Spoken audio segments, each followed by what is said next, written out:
the room is dim, and the small circle of lamplight is enough to gather the day into one gentle place. Let the door of this evening close with a soft click.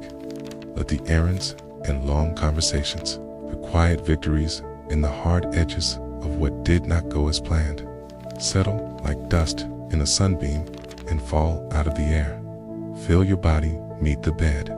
Feel the mattress rise to meet you as if it remembers you, as if it has been waiting to cradle your weight and whisper, "You are safe now." Take a slow breath in, counting 4, and a longer breath out, counting 6, as though you were drinking from a cool stream and then pouring the water back into the earth.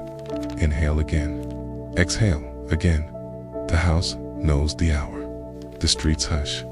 The stars step forward, one by one, like distant candles carried by patient hands. Tonight is for mercy.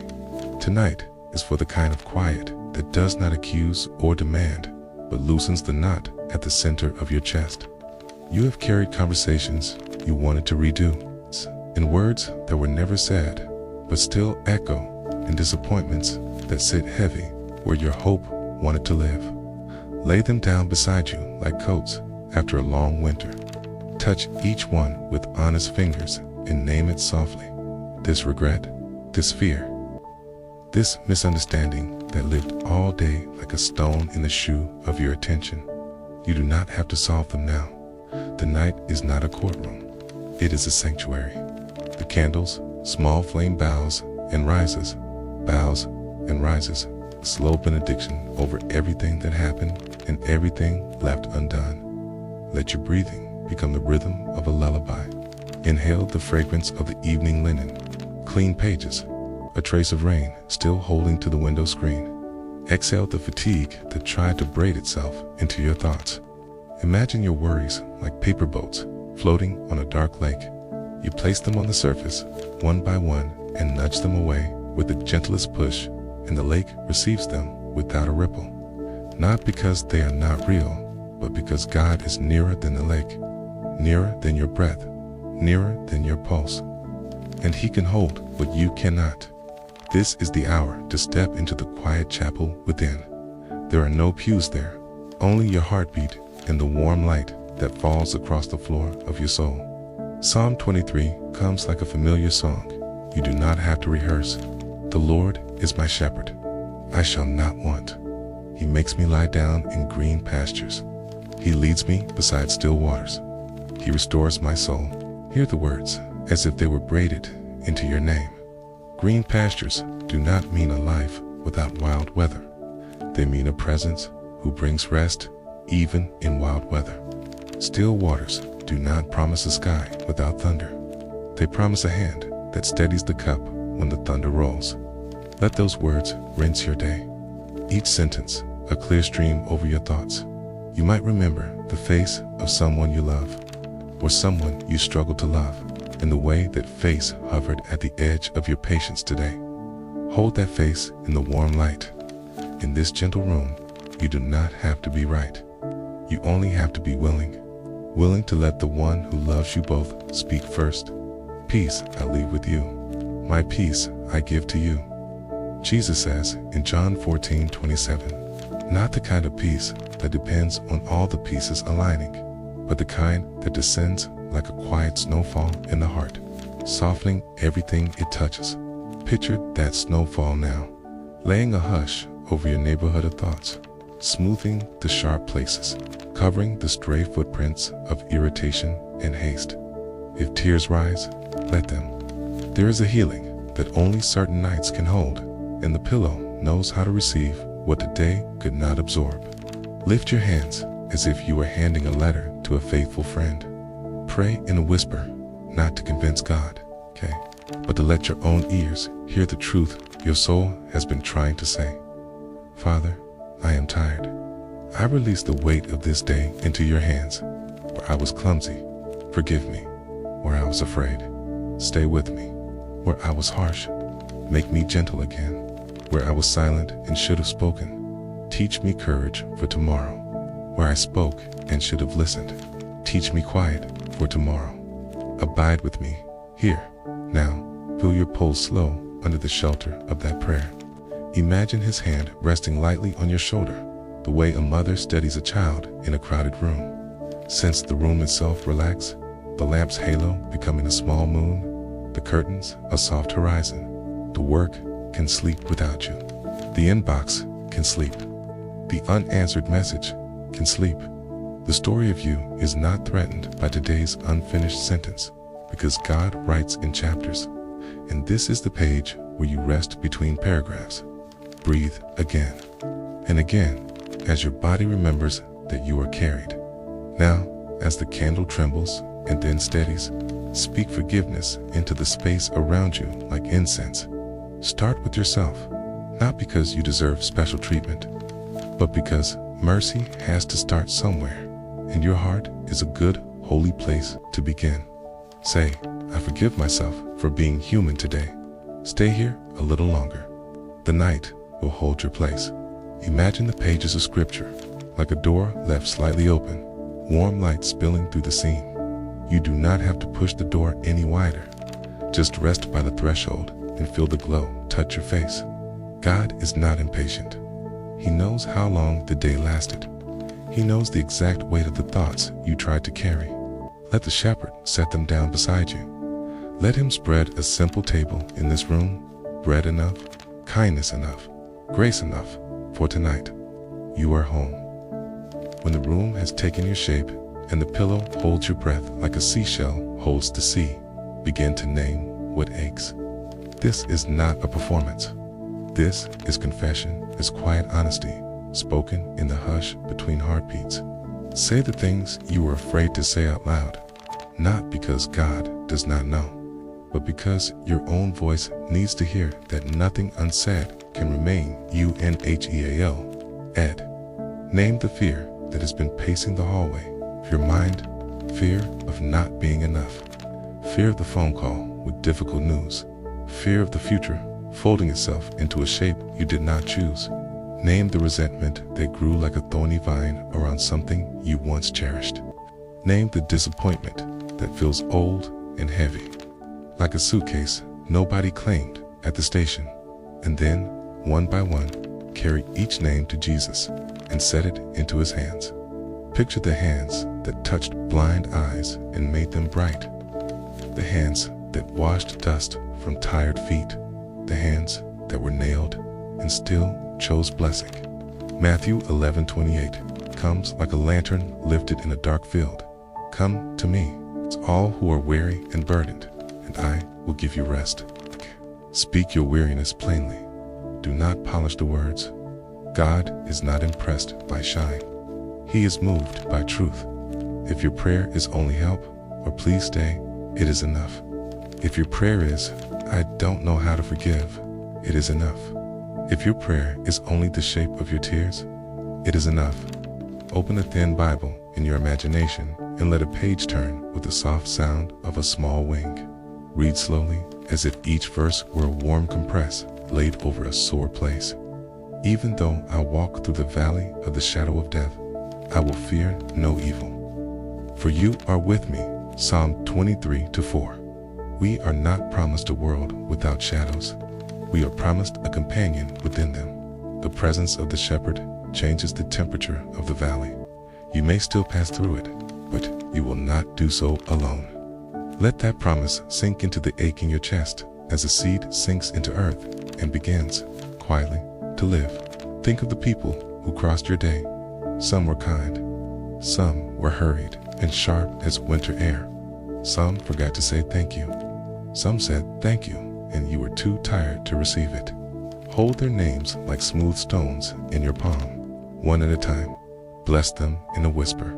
Where there was friction, ask for oil. Where there was misunderstanding, ask for clarity. Where there was distance, ask for a bridge strong enough for both of you to cross. Remember, forgiveness is not the same as pretending it did not hurt. Forgiveness is placing the wound where it can heal, in the hands of the healer, and trusting that he will tend it with better wisdom than your anger can. Let your body become your prayer. Loosen your brow. Unclench your teeth. Drop your shoulders and feel them fall like curtains, relaxing their pleats. Put your hand over your heart and notice the steady drum you did not command to beat. Inhale through your nose, as if you were smelling bread just pulled from the oven. Exhale through your mouth, as if you were blowing out a candle without making the smoke rise. Feel how the room warms, because you are choosing, right now, to release. You are allowed to put down what you cannot carry. You are allowed to be small in the arms of a great love. If a specific memory knocks an argument at a kitchen table, a sentence that felt like a bruise, a silence that lasted too long, open the door and let it come in. But ask it to sit at the foot of the bed while you invite Jesus to sit near your pillow. Talk to him about it the way you would to a friend who is not keeping score. Say, "This hurt me." Say, "I wanted to be better than I was." Say, "I wanted them to be better than they were." Notice how your breathing stays slow, even as you tell the truth. Notice how the candle's flame does not falter. Notice how the presence of Christ makes even the hard story rest its voice. Now, in this softened place, ask for the strength to forgive. Not because the other person deserves it, or because you were virtuous, but because you are loved and meant to sleep. To forgive is to choose your pillow over your pride. Your healing over your need to rehearse the grievance again in your mind's eye. Picture yourself placing the offense into the river that runs from the foot of the cross. Watch it go. You may see it snag on a rock. Nudge it free with prayer. Watch it move again. Watch it turn a corner. Watch it slip out of sight. You may need to repeat this tomorrow. God is patient. He can teach your hands the liturgy of letting go. Speak a blessing over your own night. Lord, cover my dreams with your peace. Keep the doors of my mind, that no fear may enter to shout. Let your word watch by my bed like a lamp that does not burn out. Let me wake in the morning with the taste of gratitude on my tongue. Read again the sentence that changed rooms inside you earlier. Peace I leave with you. My peace I give to you. Hear it as a present tense promise. This is not borrowed peace. It is given like bread, broken and shared. Before you let the last thoughts unspool into sleep, thank God for the pieces of today that were beautiful in quiet ways. The way steam curled from your cup. The way a laugh tugged you into lightness. The way a stranger held the door. The way the sky purpled an hour after supper. Gratitude is a soft blanket that makes even thin places feel sufficient. Draw it over your knees. Pull it up to your chin. Let thank you be the small, steady thread that ties your evening to His goodness. And finally, make one simple promise, that if the night wakes you with worries like birds at the window, you will not fight them alone. You will breathe, and you will say the name that steadies storms, and you will remember that every valley has a companion. Close your eyes. Let the room be a cradle. Let your heart keep the prayer after your lips grow quiet. The shepherd neither slumbers nor sleeps. You can. Let us walk now into the gentle garden of healing, where forgiveness grows like a quiet herb along the path. The night is not only for endings, it is for beginnings that sprout unseen. We will move slowly. We will move with care. Place your feet on the cool ground of this hour and feel the dew of mercy rise to meet your souls. You have longed to forgive, and you have longed to be forgiven. Hold both longings together like two sides of the same cup. Lift them up. Begin with gratitude, because gratitude loosens the soil where roots can spread. Thank you, Lord, for the breath that made a rhythm of my life today, for the food that became strength, for the shelter that kept the weather on the other side of the wall, for the work that gave my hours shape, for the rest that finally arrives. Thank you for the faces that looked at me with affection, even when mine was tired. Thank you for the lessons that came wrapped like difficult packages, and for the gentleness that sometimes arrived. Late, but still arrived. Now, turn toward those you love. Picture them sleeping under their roofs, the child who left a toy at the top of the stairs, the friend who kept a hard story in confidence, the parent who tried to be brave, the neighbor who waved from the mailbox. Bless them one by one. Ask for sweet dreams where their hearts can practice joy. Ask for steady health, for the kind of wisdom that does not make them afraid, for the mercy to laugh at mistakes and start again. If any of them stand tonight on a narrow ledge of worry, ask God to widen the ledge with His peace. Turn also toward the ones you find difficult to bless. There is a strange freedom in telling the truth at night. You can say, Lord, I do not know how to love them well. Say, I am tempted to keep a ledger. Say, I feel smaller when they enter the room. Then, in the safety of this prayer, choose a softer arithmetic. Ask for the grace to imagine their hidden aches. Ask for eyes to see the frightened child that may still be speaking through their grown words. Ask for the ability to release them into God's care again and again, as many times as your heart needs practice. Remember your own heart too. Lay your hand over it the way a healer tests for warmth. Say, I forgive myself for being in progress. Say, I forgive the version of me that did not yet know what I am learning now. Say, I forgive my body for its honest limits, my mind for its loops, my tongue for its haste, my silence for its shyness. Hear God's reply, not scolding, not cold, but as kind as spring. You are my beloved. Rest. There is a prayer that moves like water through the roots of the night. Lord, turn the injuries we have received into compassion, and the injuries we have given into seeds of repair. Where I have been bitter, sweeten me. Where I have been sharp, soften me. Where I have been small, broaden me. Where I have been proud, bend me toward love. Let the cross be the meeting place where all accounts are settled, and let mercy be the currency that remains. If you need a picture to keep by the bed of your mind, take this one: a table spread in a clearing, lit by lanterns, with chairs enough for everyone your day has touched. Some chairs are empty tonight, and that is all right. Some are occupied by people whose company is still difficult. A place is set for you, too, with a cup and a plate and a folded napkin that smells of soap and sunshine. The Lord stands there, welcoming. He says, eat what you need for the journey. Drink what steadies you. As you do, notice how your clenched hands remember how to open. Let forgiveness become a habit of breath. Inhale, Lord, have mercy. Exhale, as you have forgiven me, I forgive. Inhale, make me tender. Exhale, make me brave. Inhale, teach me to love. Exhale, teach me to rest. The rhythm is simple. You can carry it back into the daylight tomorrow. You can carry it into dreams tonight. Finally, ask blessing for those who will cross your path in the morning. The cashier who will slide your carton across the scanner. The colleague who will need an answer you do not yet have. The stranger whose face will remind you of someone you miss.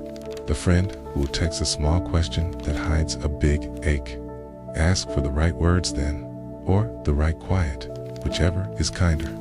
Ask for eyes that recognize the image of God in the ordinary angles of the day. When the garden of this prayer has grown still, gather its herbs into a simple bundle. Rosemary for remembrance that you are loved. Lavender for calm, mint for wakefulness when it is time to rise. Lay that bundle on your nightstand in your imagination. Let its scent thread the room. Turn out the lamp with a whispering prayer. Keep me, Lord, as the apple of your eye. Hide me under the shadow of your wings. And if the night breaks with a noise that startles, or a dream that tangles, or a thought that tries to sprint, return to the bundle. Breathe and say only, Jesus. Rest now. The shepherd keeps watch. The walls know your name. The night stretches out like a wide river and carries you on its surface without asking you to swim. Tomorrow will have its own music, its own bread, its own work, its own mercies, new as the light on the kitchen table.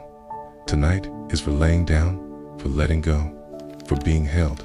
Amen.